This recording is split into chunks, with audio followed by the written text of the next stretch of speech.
I tried to breathe, and nothing happened. Have you ever had that moment where your body just doesn't listen? Not pain, not panic at first, just confusion. That's exactly where it started. Before we continue, please hit the like button, subscribe to the channel, and turn on the notification bell for updates. My name is Maya Hernandez. I was 12 years old, sitting 3 seats from the back on bus 27 on a completely normal Thursday afternoon. Same backpack on my lap, same cracked vinyl seat, same driver who never smiled and barely looked in the mirror. Everything was normal until it wasn't. At first, it felt small, like I just needed to take a deeper breath. So I did, or at least, I tried to, but the air didn't go in. It stopped halfway, like something inside my chest just locked. I remember blinking, sitting up straighter. I'm thinking, okay, that was weird. So I tried again. Nothing. That's when the second feeling hit. Not confusion this time. Fear. Because suddenly I realized something that didn't make sense. I couldn't breathe in. My fingers tightened around the edge of the seat in front of me. My shoulders lifted, like maybe forcing it would help. Like maybe I just wasn't trying hard enough. Still nothing. Behind me, someone laughed about something, a normal bus noise, the kind you don't even notice. But it felt far away. Everything did. My chest started to burn, not sharp, not stabbing, just tight. Too tight. Like it was shrinking from the inside. I opened my mouth to say something, anything. Hey! But no words came out. Just air that wasn't really air. That's when I knew something was actually wrong. Not embarrassing wrong. Not, I'll be fine in a minute wrong. Something else. I turned slightly in my seat, trying to get someone's attention without making it obvious. That's just who I was. I didn't like scenes. I didn't like people staring. But my hands were shaking now, and I couldn't stop them. A boy behind me, Ethan, 8th grade, loud, always joking, leaned forward. Yo, you okay? I nodded. Instinct, even though it wasn't true, even though my chest felt like it was closing tighter with every second. I tried again to breathe. Nothing. That's when my vision did something strange. Not blacking out. Not yet. But the edges started to blur, like someone had smudged the world with their thumb. Ethan leaned closer now. Maya? I shook my head this time. Small, barely anything, but it was enough. Everything changed in that moment. Because now someone else knew. And once one person notices, it spreads. Fast. What's wrong with her? I don't know. Is she crying? I'm not crying, I wanted to say, but I couldn't say anything. I couldn't even get enough air to form words. My chest locked again, harder this time. I tried to inhale and it felt like hitting a wall. Panic surged. Real panic. The kind that doesn't ask permission. The kind that just takes over. Someone stood up. Stop the bus! The voice cut through everything. Sharp, loud, urgent. For a split second, I thought that would fix it. That the bus would slow, that the driver would look back, that someone, an adult, would take control. But the bus didn't slow down. Not even a little. It kept moving. Same speed, same rhythm. Like nothing was happening. And that's when the fear turned into something worse. Because now it wasn't just me. Now it was this question. Why isn't he stopping? Ethan suddenly stood up behind me. I'm going to the front. Someone grabbed his arm. You're not supposed to. I don't care. He pulled free and rushed forward, grabbing seats as the bus bounced slightly under his steps. I watched him go, or tried to. My vision was getting worse now, tunnel-like, darker at the edges. I could hear voices rising, overlapping. She can't breathe? Tell him.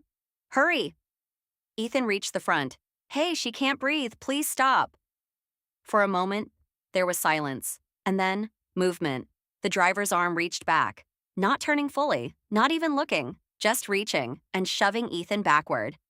Get back in your seat. Flat, cold, final, no panic. No urgency. Nothing. The bus didn't slow, didn't stop, didn't even hesitate. And right then, as my chest refused to move, as the air still wouldn't come in, one thought hit me, clearer than anything else. He's not going to stop. He's not going to stop. That thought didn't feel dramatic. It didn't feel exaggerated. It felt certain. And somehow that made everything worse. Because now it wasn't just my body failing me, it was the one person who was supposed to help. My chest tightened again, harder this time. My shoulders jerked as I tried to force air in, but it was like trying to breathe through something invisible. Something thick, unmovable. I leaned forward, pressing my forehead against the seat in front of me. Just breathe, just breathe, just nothing. Behind me, Ethan stumbled back into his seat, shaken. Mate, he won't stop, he shouted, and that's when the entire bus shifted. You could feel it. That invisible line between normal and not normal. It snapped. Voices rose all at once. What do you mean he won't stop? She can't breathe. Someone else go up there. A girl a few rows ahead, Lily, my best friend, turned around. At first, she looked annoyed, like she'd been pulled out of a conversation. Then she saw me, and everything in her face changed. Her eyes widened. Maya? She stood up immediately, no hesitation, no second guessing. She pushed past the seat, ignoring the bouncing movement of the bus. Maya, what's wrong? I tried to answer her. I really did. But all that came out was a dry, broken sound. Not even a word. Her expression dropped. Not confusion, recognition. In like she understood something was seriously wrong without needing it explained. She can't breathe, Ethan said again, louder now. Lily whipped her head toward the front. Stop the bus! Her voice cut through everything, sharper than before, desperate. But again, no response. The bus kept going. Same speed, same road, same indifference. Why isn't he stopping? Someone yelled. No one had an answer. And that's when the panic turned into chaos. Kids started standing up, one after another. Some hesitating, others rushing forward like instinct had finally overridden the rules. Sit down, the driver snapped, louder this time. Still not turning around. Still not stopping. Everyone sit down now, or I'm writing all of you up. Writing them up? That's what he was worried about? Not me. Not the fact that I was sitting there, unable to breathe. That contradiction hit hard, even through the haze closing in around me. I could feel my body getting weaker. My hands weren't gripping the seat anymore. They were slipping. Numb. My legs felt heavy, like they didn't belong to me. And the sounds, they were fading, like someone was slowly turning the volume down on the entire world. Lily grabbed my shoulders. Maya, look at me, look at me. I tried, I really tried. But focusing felt impossible. Her face blurred, doubled, then sharpened again for just a second. You need to breathe, she said, her voice shaking now. I know. That's all I could think. I know. Another kid shouted from the aisle. Pull the emergency thing. No, don't. You'll get in trouble. Who cares? That word echoed strangely in my head. None trouble. We were still thinking about trouble? Even now? Even here? The bus hit a small bump and my body shifted sideways. I didn't correct myself. I couldn't. My shoulder pressed awkwardly against the seat. My head tilted. Everything felt distant, too distant. And then, a new sound. Faint at first, almost easy to miss, but it cut through everything else. Sirens. Far away, but coming closer, somewhere behind us. Do you hear that? Someone said. Yeah, I hear it. They're coming. Relief flickered through the bus. You could feel it, like everyone grabbed onto that one sound as proof that something was finally happening, that someone was coming to fix this. But here's the problem. The bus still hadn't stopped, not yet, not even with sirens behind us. And as my vision narrowed further, as the edges of everything darkened, as even Lily's voice started to slip away, one final thought pushed through the fog. What if they're too late?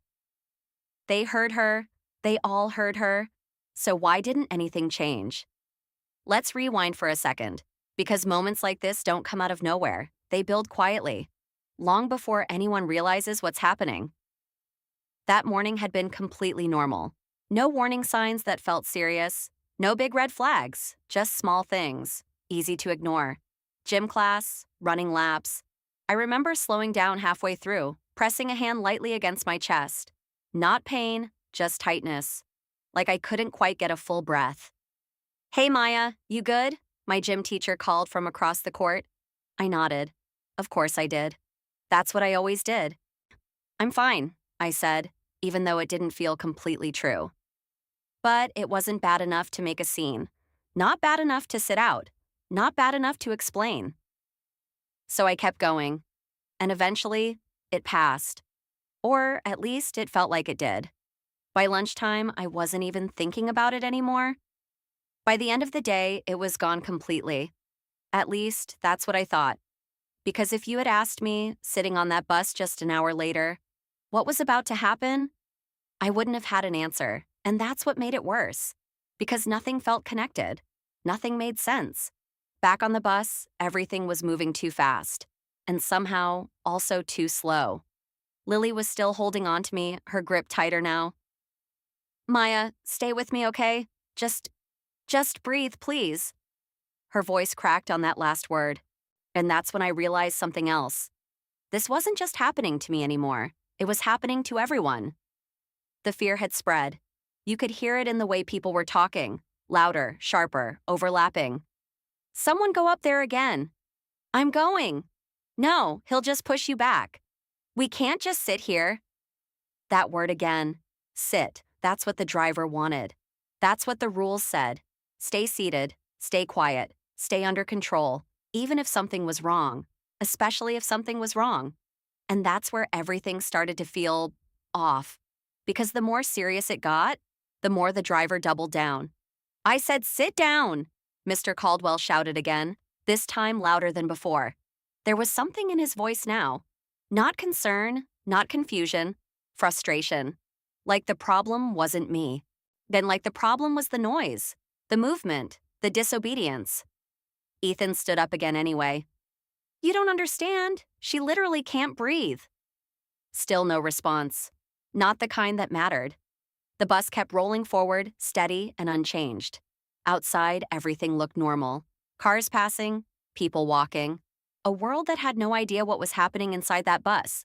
Inside this moment. Inside my body. I tried to sit up straighter, tried to take control, but my muscles didn't cooperate. Everything felt delayed. Heavy. Like commands from my brain weren't reaching the rest of me in time. My fingers twitched weakly against the seat. That was it. That was all I had. Lily turned toward the front again, anger cutting through her fear now.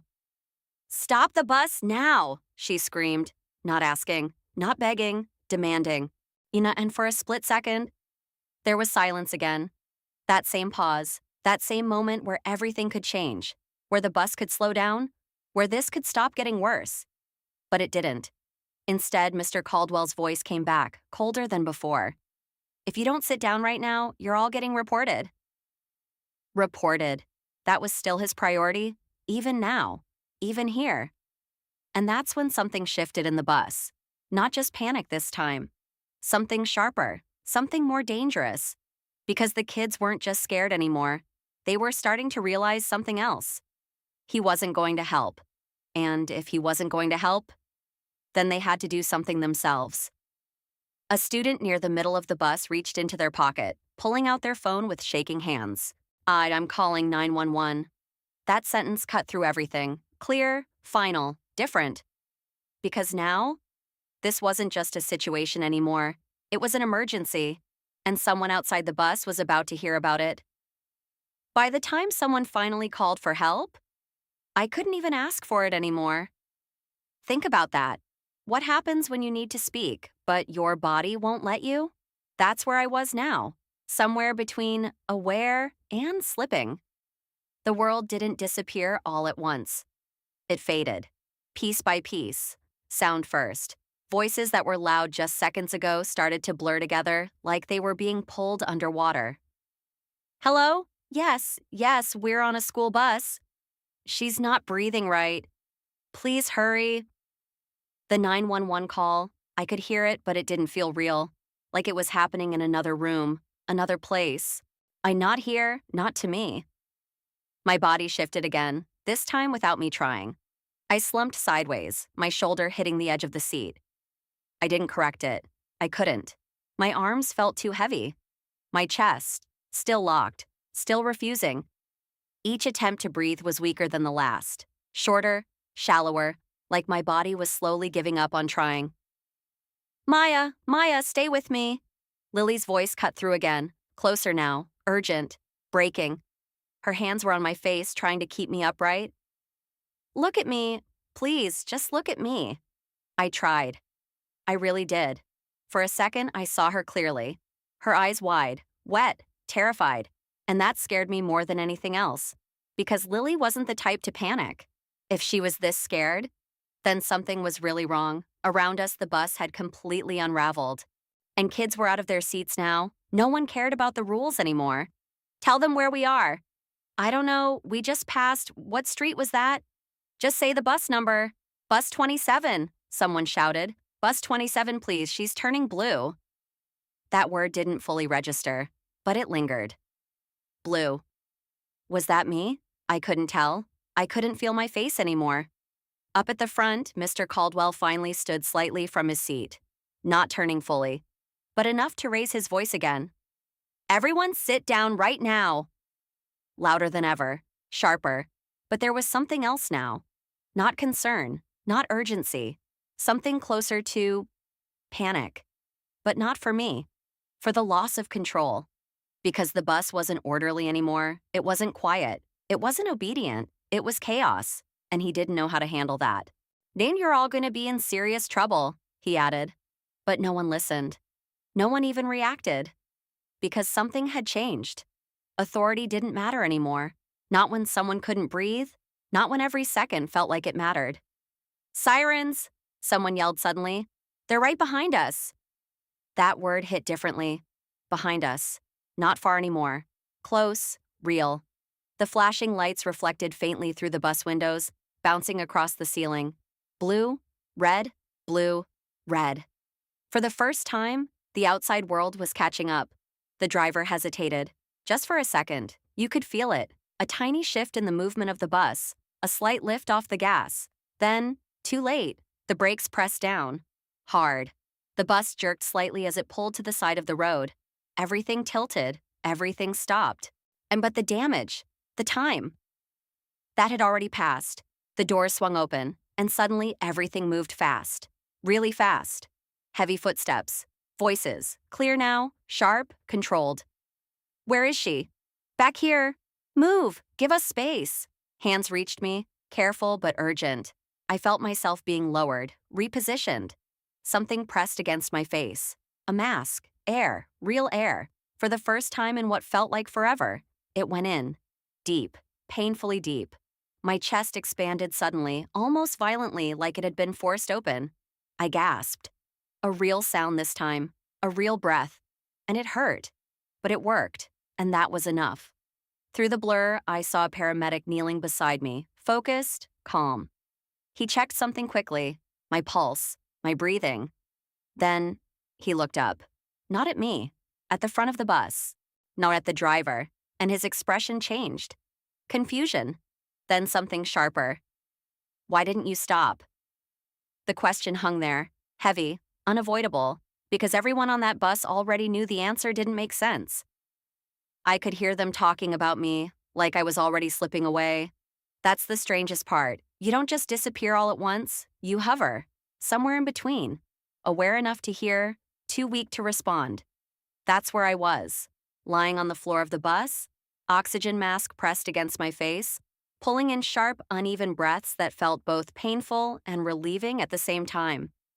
Each inhale burned, but it worked, and that was everything.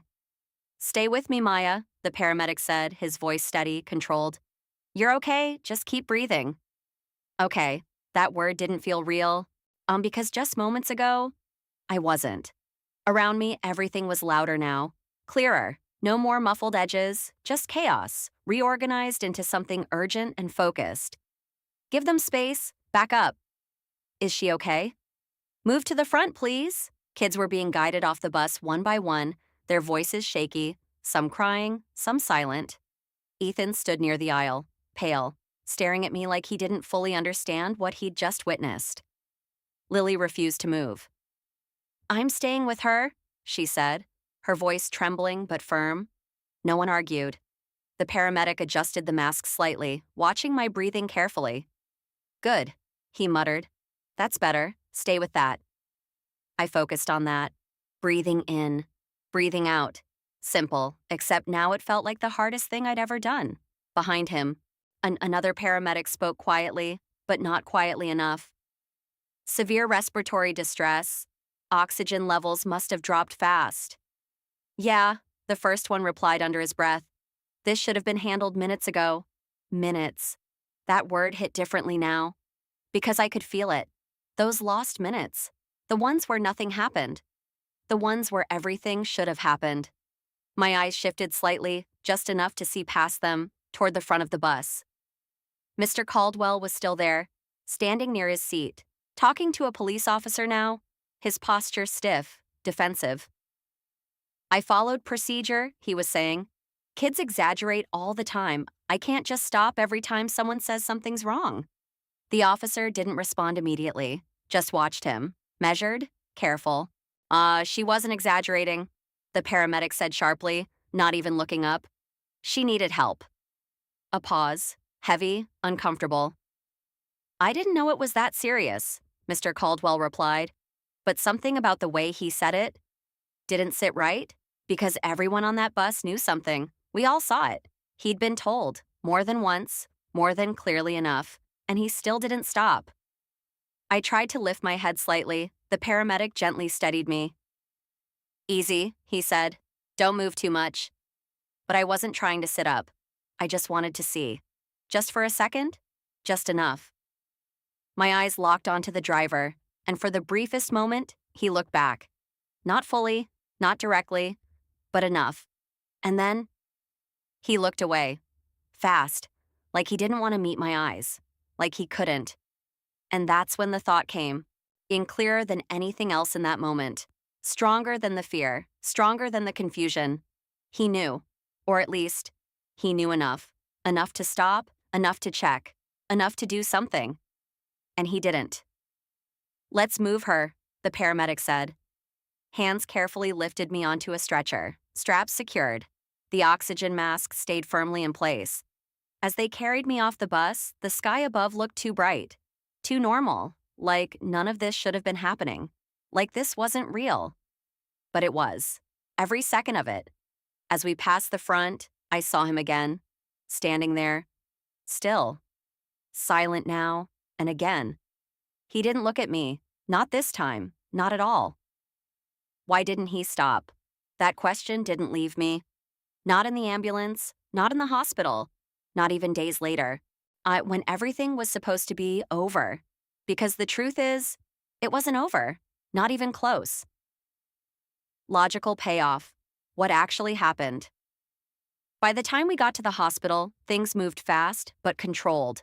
No chaos like the bus, no confusion, just clear steps, oxygen, monitoring, questions. A doctor leaned over me at one point, calm but focused. Maya, can you hear me? I nodded weakly.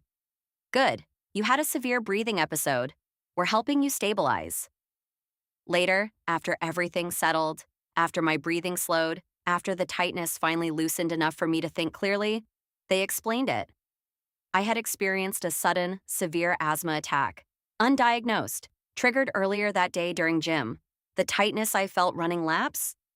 That was the warning. But because I'd never had asthma before, no one, not me, not my teachers, not even my dad, recognized it for what it was. And on the bus? It escalated. Fast, faster than anyone expected. Could it have been prevented? My dad asked, his voice tight, sitting beside my hospital bed. The doctor didn't hesitate. With quicker intervention? Yes, it likely wouldn't have progressed this far. Quicker intervention. Those words landed heavy, because we all knew what they meant. The truth about the driver.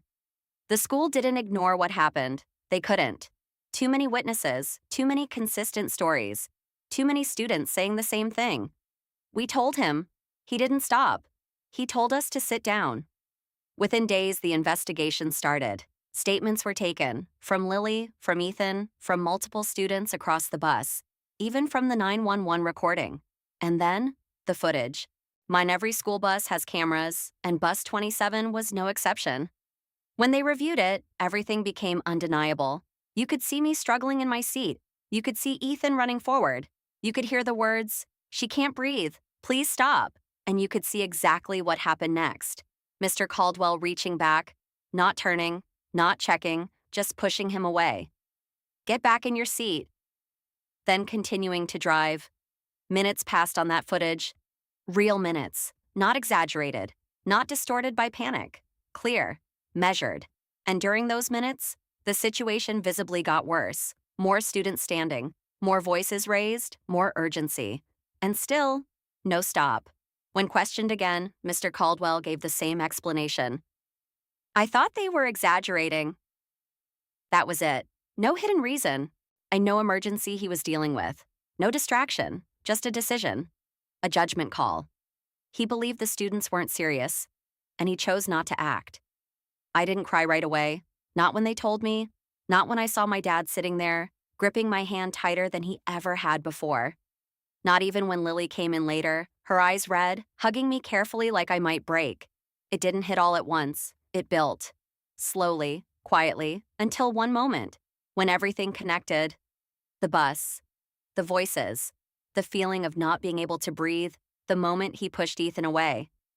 The fact that someone knew something was wrong and chose to ignore it. That's when it came out.